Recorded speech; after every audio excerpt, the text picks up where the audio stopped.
Hello guys, magandang hapon sa inyong lahat. Andito na naman tayo sa ating taniman. Ngayon ipapakita ko sa inyo kung paano natin mapapabagal yung pagtubo ng damo sa ating halaman. Kaya let's go guys, panoorin natin. Ito guys, example nito. Ito guys ay nasa 15 days na itong ating tanim na ampalaya. Para mapabagal natin yung ating pagtubo ng damo, kailangan guys lagyan natin ng mga tuyong damo o kung ano man na pwedeng mailagay dito para magsilbing taklob sa ating palibot ng ampalaya. Ganito guys, ito yung mga damo na in-sprayed na ay pinagkukuha ko para naman mailagay dito sa puno ng ampalaya. Dahil wala tayong plastic mulching ay kulang pa ating budget, ay ganito muna yung ginagawa ko para maiwasan yung mabilis na pagtubo ng damo. At saka na rin guys, para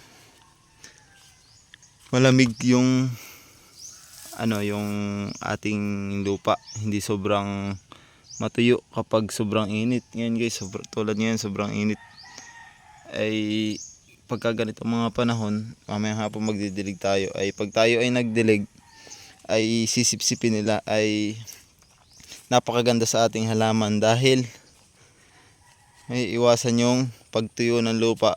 Yung moisture nito sa ilalim ay fresh pa din.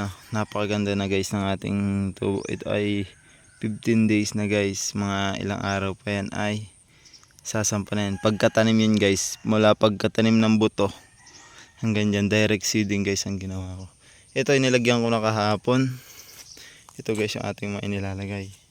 Papakita ko sa inyo kung paano yung paglalagay nito mamaya. Pakita ko muna sa inyo kung paano yung paglalagay ko. Naglagay na din tayo ng ating parang pasampahan ng ampalaya. Tingnan nyo guys, madamo na yung tabi, pero yung tapi at puno ng ampalaya ay wala pang damo. Tingnan nyo, isang paraan para makatipid tayo sa paggagamas at saka paglalagay ng plastic mulching. Kita nyo, magiging pataba na din yan guys. Habang nabubulok yan, mga damo na natuyong yan, ay nagiging organic fertilizer na guys. Dito guys, kita nyo, napakaganda ng tubo.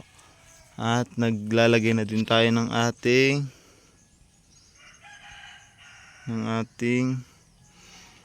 trellis o balag.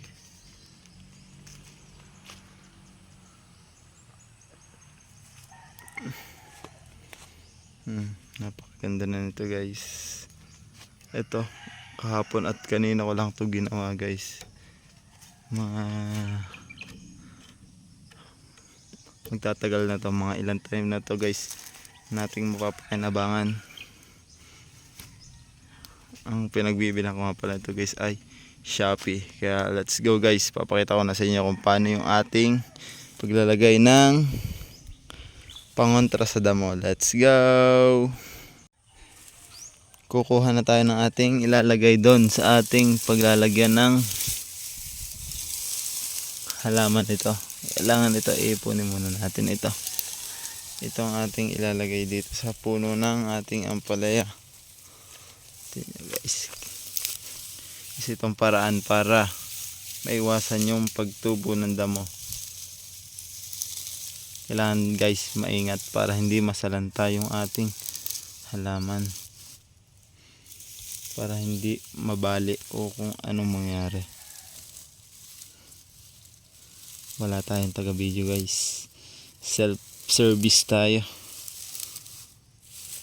kaya yung mga video natin guys ay ganyan lang.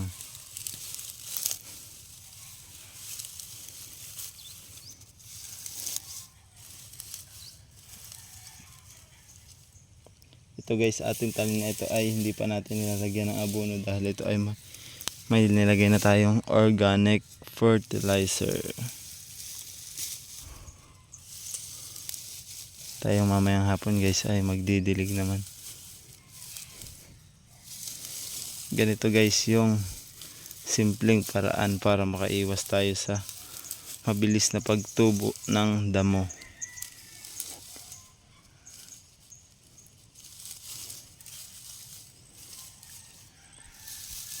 Para lang tayo guys nagagawa ng pugad ng ibon na pugad ng ibon. See? Less gamas na yan. Tas napakaganda pa sana. Let's go, time lapse.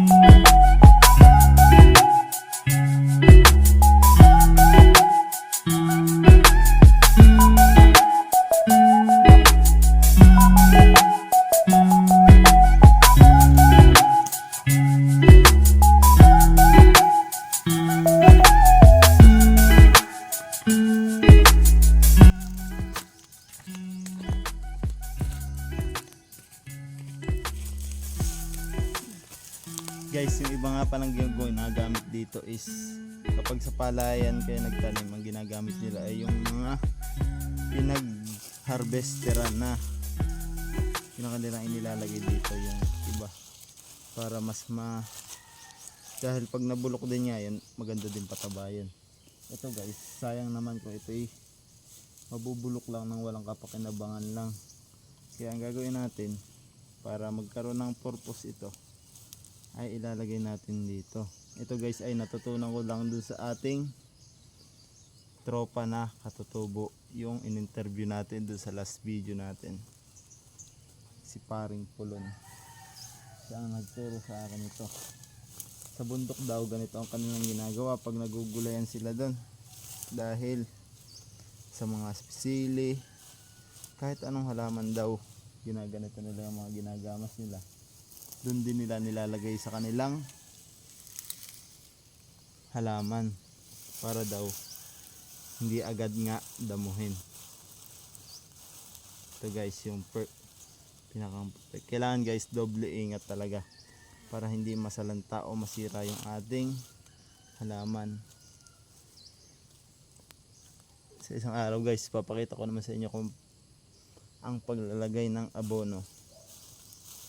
Dahil ito guys ay maganda yung lupa natin dito, hindi muna tayo nag-a-apply agad ng abono dahil masama din naman yung sobrang taba ng lupa.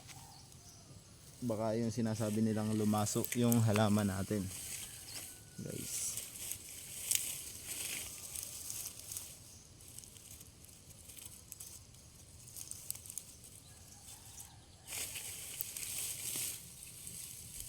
Kaya kayo guys, kung low budget din pa kayo, wala pa tayong pambiling plastic mulching, at ito ang gawin yung diskarte para maiwasan yung paglago ng damo sa ating halaman. Less gamas guys. Bye bye guys, please subscribe and click notification bell. Thank you. Kita-kits sa susunod na video. Salamat.